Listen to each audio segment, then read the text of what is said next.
ಸ್ತ್ರೀ ದೇಹ, ಅವಳ ಲೈಂಗಿಕ ಪ್ರಕ್ರಿಯೆ ಹಾಗೂ ಅವಳ ಕಾಮಪರಾಕಾಷ್ಠೆ ಪುರುಷ ಲೈಂಗಿಕ ಪ್ರಕ್ರಿಯೆಗಿಂತ ಹೆಚ್ಚು ಸಂಕೀರ್ಣವಾಗಿದೆ. ಪುರುಷ ಲೈಂಗಿಕ ಪ್ರಕ್ರಿಯೆ ಸಾಕಷ್ಟು ಸರಳವಾಗಿದೆ. ಪುರುಷರು ಲೈಂಗಿಕ ಪರಾಕಾಷ್ಠೆ ಸಾಧಿಸಲು ಸ್ಖಲನ ಬೇಕಾಗುತ್ತದೆ. ಆದರೆ ಮಹಿಳೆಯರಿಗೆ ಅಂತಹ ಯಾವುದೇ ಕಾರ್ಯವಿಧಾನಗಳಿಲ್ಲ.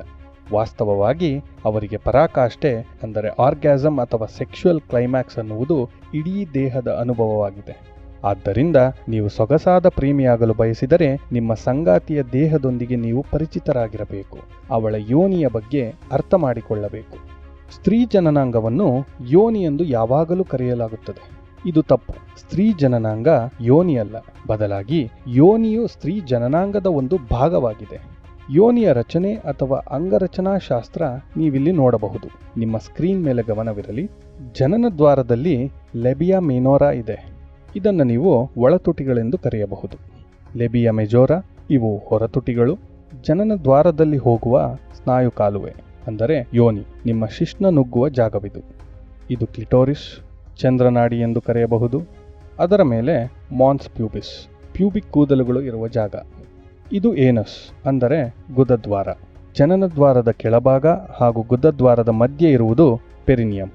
ಈ ಇಡೀ ಜನನಾಂಗವು ಸ್ಪರ್ಶಕ್ಕೆ ಅತೀ ಸೂಕ್ಷ್ಮವಾಗಿದೆ ಹಾಗೂ ಸರಿಯಾದ ರೀತಿಯಲ್ಲಿ ಉತ್ತೇಜಿಸಿದಾಗ ನಂಬಲಾಗದ ಪ್ರಮಾಣದಲ್ಲಿ ನಿಮ್ಮ ಸಂಗಾತಿಯು ಆನಂದವನ್ನು ಪಡೆಯುತ್ತಾರೆ.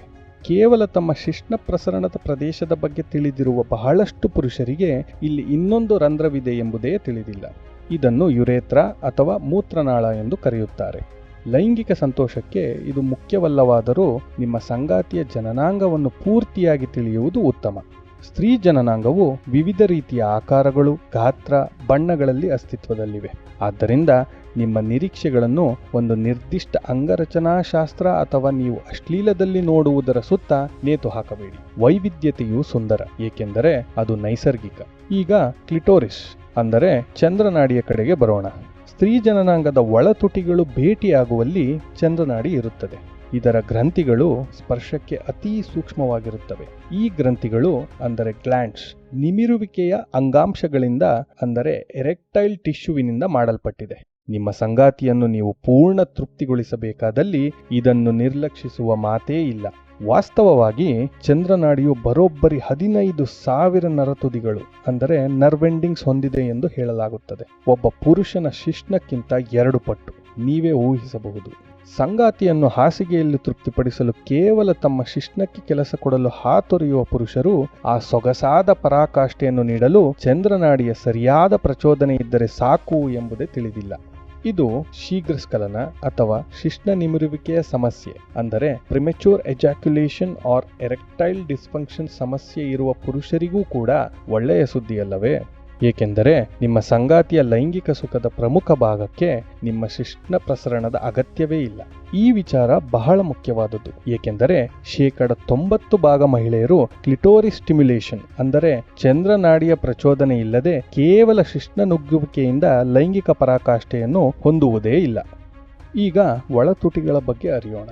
ಸ್ತ್ರೀ ಜನನಾಂಗದ ಒಳತುಟಿಗಳೂ ಕೂಡ ಸಾಕಷ್ಟು ಸೂಕ್ಷ್ಮವಾಗಿವೆ. ಪ್ರಕೃತಿಯಲ್ಲಿ ನಿಮ್ಮ ಸಂಗಾತಿಗೆ ಹೆಚ್ಚು ಕಾಮ ಪ್ರಚೋದನೆಯನ್ನು ನೀಡುತ್ತವೆ.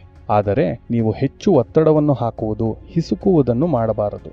ಅಶ್ಲೀಲದಲ್ಲಿ ಎಲ್ಲ ಲೈಂಗಿಕ ಕ್ರಿಯೆಗಳನ್ನು ಬಹಳ ಆಕ್ರಮಣಕಾರಿಯಾಗಿ ತೋರಿಸಲ್ಪಡುತ್ತದೆ.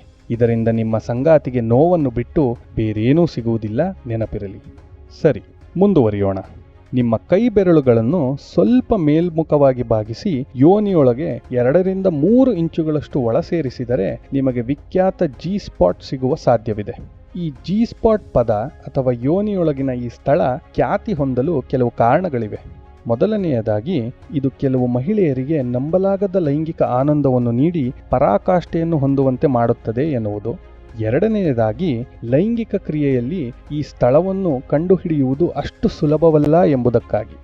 ನೀವು ಪ್ರಯತ್ನ ಮಾಡುವುದಾದರೆ ನಿಮ್ಮ ಕೈ ಬೆರಳುಗಳನ್ನು ಸ್ವಲ್ಪ ಮೇಲ್ಮುಖವಾಗಿ ಬಾಗಿಸಿ ಯೋನಿಯೊಳಗೆ 2 ರಿಂದ 3 ಇಂಚುಗಳಷ್ಟು ಒಳ ಸೇರಿಸಿದಾಗ ಟೆಕ್ಸ್ಚರ್ನಲ್ಲಿ ಅಂದರೆ ಅಂಗಾಂಶ ವಿನ್ಯಾಸದಲ್ಲಿ ಸಣ್ಣ ಬದಲಾವಣೆ ಗಮನಿಸಬೇಕು. ಈ ಬದಲಾವಣೆ ಇರುವ ಪ್ರದೇಶವೇ ಜಿ ಸ್ಪಾಟ್ ಆಗಿರುತ್ತದೆ.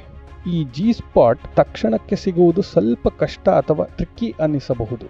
ಏಕೆಂದರೆ ಹೆಸರಿನಲ್ಲಿ ಸ್ಪಾಟ್ ಇರುವಂತೆ ಇದು ಒಂದು ನಿರ್ದಿಷ್ಟ ಸ್ಪಾಟ್ ಅಥವಾ ಸ್ಥಳವಲ್ಲ, ಬದಲಾಗಿ ಒಂದು ಸಣ್ಣ ಪ್ರದೇಶವಾಗಿದೆ. ಆದ್ದರಿಂದ ನಿಧಾನವಾಗಿ ಅನ್ವೇಷಣೆ ಮಾಡುತ್ತಾ ನಿಮ್ಮ ಸಂಗಾತಿಯ ಪ್ರತಿಕ್ರಿಯೆಗಳ ಕಡೆ ಗಮನ ಹರಿಸಿದರೆ ನೀವು ಅದನ್ನು ತಲುಪಿದ್ದೀರಾ ಅಥವಾ ಇಲ್ಲವಾ ಎಂದು ತಿಳಿಯುತ್ತದೆ. ಅವಳು ಅತ್ಯುನ್ನತ ಲೈಂಗಿಕ ಸುಖದಲ್ಲಿ ಕೊರಗುತ್ತಿದ್ದರೆ ನಿಮ್ಮ ಪ್ರಯತ್ನ ಫಲಿಸಿದೆ ಎಂದರ್ಥ.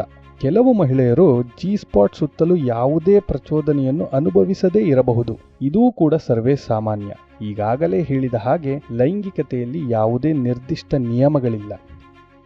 ಮುಂದಿನ ಸಂಚಿಕೆಯಲ್ಲಿ ಮತ್ತೆ ಭೇಟಿಯಾಗೋಣ. ಧನ್ಯವಾದಗಳು.